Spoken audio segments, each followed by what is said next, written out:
Hello everyone, I am back for another video. I wanted to come in and talk about the law of assumption and the revision technique that Neville Goddard and a lot of mindset manifesting coaches talk about. So pretty much I'm going to break down the basis of revision when you are manifesting with the law of assumption. So pretty much what you're gonna do is you're gonna get in a nice relaxed state. This is what he calls the state akin to sleep. So it's almost like when your mind is starting to doze off and you're starting to get drowsy. And you don't have to just do this at night. You can do this when you take your naps or when you're like really in a daze. Throughout the day you can do this technique. So what you're going to do is you're going to quiet your you and you're going to get in that relaxed state, and then you're going to conjure up a thought about something from the past that you wished wouldn't have happened, or that you wished would have happened differently, and you are going to pretty much erase what really happened and insert what you would have liked to happen. So, say for instance, if you embarrassed yourself at a meeting or something, or you fell down in front of a whole bunch of people. So you're going to conjure that memory up of you doing that act in your mind. And then you are going to basically block it out or erase it and insert what you really wanted to happen. And it even could be as far as setting the intention that nobody remembers you falling. You can also do this for, like, if you're trying to get an SP back and this person was very mean to you and you just don't like their ways, but you still want to have them back for whatever reason. You can revise what y'all relationship was like. So say for instance, if they cheated on you, or y'all always argued, or just whatever happened in y'all relationship, you can literally go back and say, me and John Doe always had a healthy relationship. We always got along. He always treated me like the queen that I am.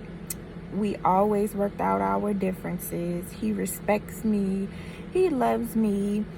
Just pretty much undoing what was done and assuming a new reality. I have done this for myself and quite a few people, and it's funny because I can literally feel myself stepping into that dimension that I am, the new dimension that I am asserting. Of what I wanted to happen. I can literally feel my mind switching. And to me, that's what parallel dimensions is pretty much feels like. You are literally stepping into the new form that you wish you were in, because you exist in a dimension where your past was happy. So say for instance, if you're trying to change that man, your SP or whomever, you exist in a realm where your SP is already nice to you, or was already nice to you. So pretty much you're switching your past with the past of your parallel self. So it's almost like unplugging a plug out of a socket and plugging it into a different socket. You're getting the same electricity, but it's in a different location. So that's pretty much what parallel jumping is like. And you do that when you revise your when you do your law of assumption revisions. Now, by doing this, you are telling your subconscious mind to believe a different reality of what happened. You're remembering your past differently. So therefore, your subconscious mind is going to have a different belief about that person and bring about the new person that you are trying to assume your subconscious mind to switch to in the past. So doing this along with your affirmations, you know, get fancy with it if you feel like I need to do something else besides just affirming. Okay, affirm, and then at night or whenever you are in that state akin to sleep, start doing your revision techniques. I have done it for people that I know, and they don't know that I'm doing it, because I don't like to tell people when I'm doing stuff to help them out, because that puts unwanted pressure on the manifestation. And that kind of, I feel like that could slow up the momentum, because if I'm pushing positive energy for you to get something and you are pushing negative energy, you're counterworking what I'm doing. So if somebody tells me, man, my job is just really, really like giving me a hard time, I'll go into my state of kin of sleep and I'll do my revision that this person loves their job is always nice to them, they always feel like it's a joy to go to work, their coworkers are nice, their environment is nice.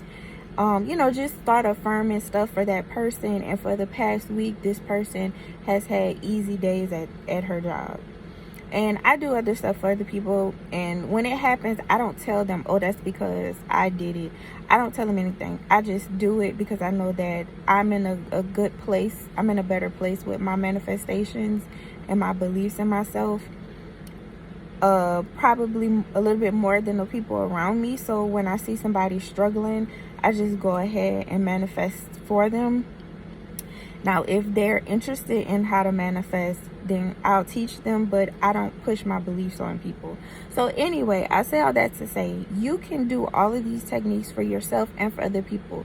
Funny thing is, when I do it for other people, it manifests almost instantaneously, but it's because I have no resistance when I'm doing something for somebody else, versus when I'm doing stuff for me, I kind of have a little bit more resistance. I'm working on that. Because it's more personal to me and it's more dear to my heart. But yeah, so with the revision, you can pretty much change the past of anything. Something that I do, I used to do, well, I still do, I don't want to say used to, I do parallel dimension Reiki. So it's pretty much the art of doing Reiki, except for I go back into past dimensions or past lives to whatever traumatic event that has happened to the client, and I send that event Reiki, because sometimes some things that have happened in the past can tend to have like a bad effect on people and they don't know why. So I used to do, before I got into the law of assumption, I used to do parallel dimension Reiki or past life Reiki, where I would go back to a traumatic event and send the Reiki and send the healing. But now that I have learned so much about the law of assumption, I do it. I was really kind of doing it, I guess, all along, but I was calling it Reiki. But pretty much I started doing it with healing my ancestors, like in my ancestral lineage. So what I did was I would go back to the places where my ancestors bring me, that they have the most trauma from, and that some of them haven't moved on from. And I just assume and start affirming that my ancestors are free, my ancestors are liberated, my ancestors have elevated to higher dimensions. My ancestors are free from their trauma, their bondage, their poor health, the wrongdoings that were done to them. They have been alleviated. Their karma has been paid. And I just start speaking over it and in my mind, because you are the operant power of your reality. It only works unless you believe it works, or unless you believe in what you're saying. So I turn on my switch of it is done, and my ancestors are healed. My ancestors are lifted. You can do this as many times as you want, because it's just like affirming for an SP. You can affirm for your ancestors or whomever you're trying to alleviate from, just revise the past from. But I just brought up ancestors because I see a lot of people in the law of assumption community talk about manifesting an SP and money and a job, but nobody really talks about how you can heal your ancestral lineage. I know some people have talked about healing yourself, which is very true, and I'm going to do that too. But I just wanted to come and make a video about revision and how you can incorporate it with those who are into healing their ancestral traumas, or the generational traumas, or the bloodline traumas and stuff like that. You can apply law of assumption to anything, because like Neville Goddard says, the law is the law. You know, it's always working. It's like gravity. But we as human beings having a spiritual experience and being the gods of our reality, we have to take into account and responsibility for using this and not letting it go haywire, not letting it go to waste. So this is a video that I wanted to come and talk more in depth about the law of assumption and the art of revising the past. I hope you all are doing well. Please email me at guidekey333@gmail.com if you are interested in one-on-one coaching. I will greatly appreciate it, and I look forward to talking to y'all. Be safe.